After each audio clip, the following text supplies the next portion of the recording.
Evidence linking former rugby player and debt collector Charl Kinnear to Nafiz Modak took centre stage in the Western Cape High Court.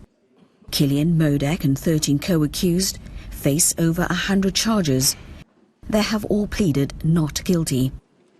Despite Kinnear's attempts to conceal his association with Modak by deleting incriminating WhatsApp messages and images from his phones before his arrest, the Hawks were able to retrieve evidence from one of his phones. At 5:38, Mr. Breyer says, need to check bank statements to see who paid for pings. In the morning, Mr. Kinnear responds to Breyer by saying what?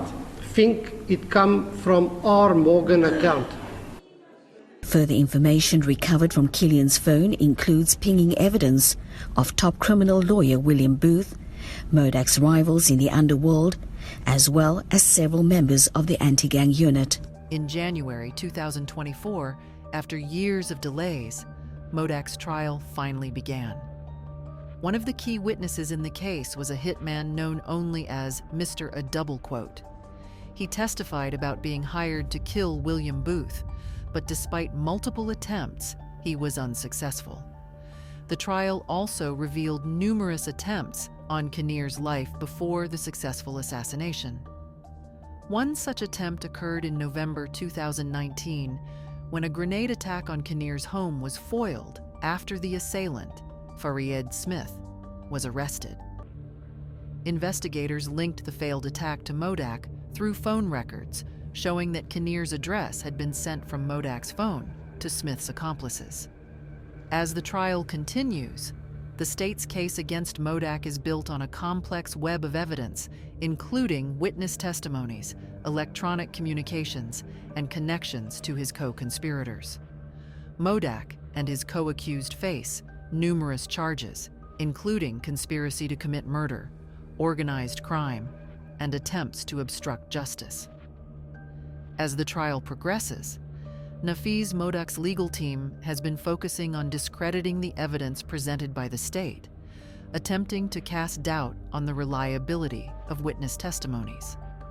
Modak's defense attorneys have raised questions about the credibility of state witnesses, many of whom have criminal backgrounds and may have cooperated with law enforcement in exchange for reduced sentences.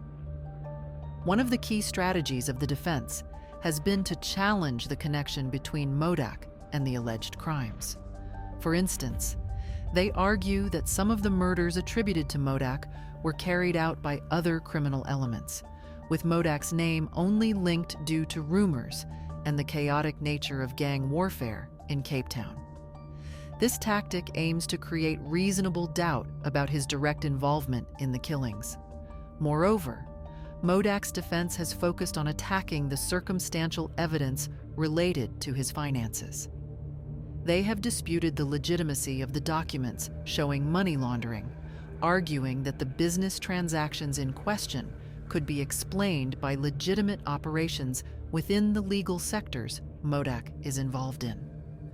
While the defense has yet to provide a counter-narrative for all the charges, particularly the high-profile murder of Charl Kinnear, they continue to emphasize the presumption of innocence and highlight the gaps in the prosecution's case. It remains to be seen whether this strategy will hold weight as more witnesses are called to testify. As we await the outcome of the ongoing trial, the next crucial moments will involve the cross-examination of defense witnesses and any further revelations from the remaining testimonies.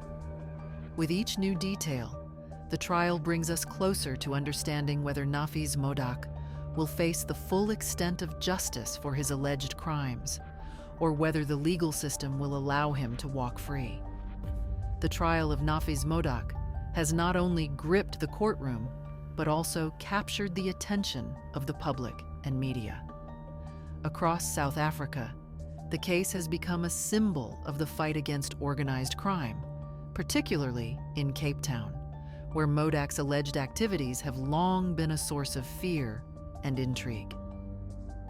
Media coverage has painted a stark picture of Modak as a powerful figure entrenched in the city's underworld. Reports detail the extensive network he allegedly controlled, and the trial has sparked debates over how deep corruption runs within the local law enforcement and political circles.